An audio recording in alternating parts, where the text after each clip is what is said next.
Weaving machine, nice machine. Weaving machine দিয়ে কাপড় তাঁতীভাবে কাপড় তৈরি করা হয়। এখানে কাপড় তাঁতের মাধ্যমে এই সুতাগুলোকে কাপড় বানানো হচ্ছে। জিন্স কাপড় হচ্ছে।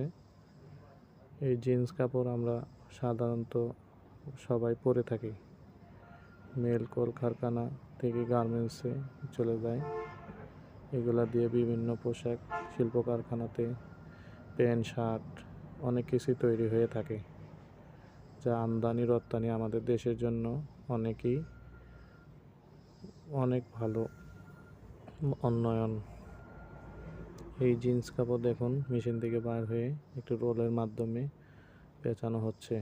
এই মেশিনেই পেঁচানো হয়, এখান থেকে পরে অন্য ধাপে যাওয়া হয়। এটা আপনাদের পরের পর্বতে